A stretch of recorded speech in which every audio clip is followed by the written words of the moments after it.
മുണ്ടക്കൈ ചൂരൽമല ഉരുൾപൊട്ടൽ ദുരന്തത്തിൽ രക്ഷാപ്രവർത്തനത്തിന്റെ ചെലവ് കണക്ക് പുറത്ത്. ഒരു മൃതദേഹം സംസ്കരിക്കുന്നതിന് 75,000 രൂപ ചെലവായെന്നാണ് സർക്കാർ ഹൈക്കോടതി സമർപ്പിച്ച സത്യവാങ്മൂലം. ഒരു മൃതദേഹം സംസ്കരിക്കാൻ 75,000 രൂപ ചെലവായെന്നാണ് ഒരു മൃതദേഹം സംസ്കരിക്കാൻ 75,000 രൂപ ചെലവായെന്നും സത്യവാങ്മൂലം പറയുന്നു. കയ്യിലൊരു ചാനൽ ഉണ്ടെന്ന് കരുതി ഇവിടെ എന്ത് വിളിച്ചു പറയാന്നാണോ വിചാരിച്ചത്?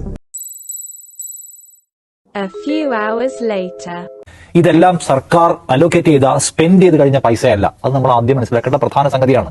മറിച്ച് എന്താണ് ഈ പണം ഇത്ര ചെലവാകാൻ സാധ്യതയുണ്ട്. ഇത് ഈ കണക്കുണ്ടാക്കുന്ന സമയത്ത് 400 പരിസരത്ത് എത്തിയിട്ടുള്ളൂ മരണസംഖ്യ.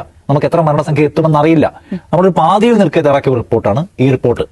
ഈ റിപ്പോർട്ട് 1200 കോടി രൂപയുടേതാണെങ്കിൽ അതിൽ SDRFന്റെ നോംസ് പ്രകാരം തയ്യാറാക്കിയതാണെന്ന് ഹൈക്കോടതി ഉത്തരവിൽ രണ്ടിടത്ത് ഹൈക്കോടതി പറയുന്നുണ്ട്. ഇവ തയ്യാറാക്കിയിട്ടുള്ളത് സ്റ്റേറ്റ് ഡിസാസ്റ്റർ റെസ്പോൺസ് ഫണ്ടിന്റെ നോംസ് പ്രകാരം തയ്യാറാക്കിയിട്ടുള്ളതാണ്.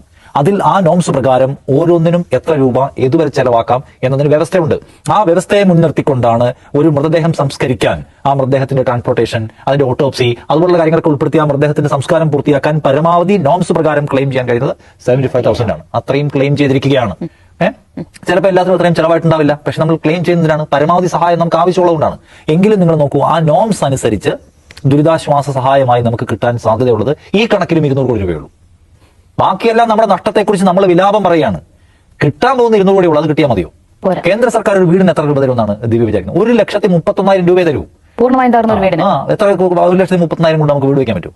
നമ്മൾ 6 ലക്ഷം രൂപ മരിച്ചവരുടെ കുടുംബത്തിന് കൊടുത്തിട്ടുണ്ട്, കേന്ദ്ര സർക്കാർ തരുന്നുണ്ട്. അത്രയും പൈസ തരുന്നില്ല, നമ്മൾ അഡീഷണൽ പൈസ കൊടുത്തിട്ടുണ്ട്. അപ്പൊ കേന്ദ്ര സർക്കാരിന്റെ ഭാഗമായി നിയമപ്രകാരം കിട്ടാനുള്ളത് ഈ കണക്കിന്റെ എത്രയാണ്? 1/6 മാത്രമേ ഉള്ളൂ എന്ന് നമ്മൾ ആദ്യം മനസ്സിലാക്കി. അത്രേ കിട്ടൂ. ബാക്കി പ്രത്യേകമായ അലോക്കേഷനിലൂടെ തരണം. നമ്മൾ അങ്ങനെ വാർത്ത കൊടുക്കുന്നത് എന്തുകൊണ്ടാണ്? ഈ പറയുന്ന ആക്ച്വൽസ് എന്ന് ബ്രാക്കറ്റിൽ കാണുമ്പോൾ കൊടുക്കുന്ന വാർത്തയാണ്. അത് കഴിഞ്ഞ് അതിന്റെ വിശദീകരണം വരുന്നു. അതിന്റെ വിശദീകരണം വന്നത് ബോധ്യപ്പെട്ടാൽ നമ്മുടെ ബോധ്യം തിരുത്തണ്ടേ സന്ദീപ്? രാവിലെ കണ്ട വാർത്ത വെച്ച് സന്ദീപ് ഇപ്പോഴും പറയുകയാണോ കാര്യം? ഒരു മര്യാദ വേണ്ടേ?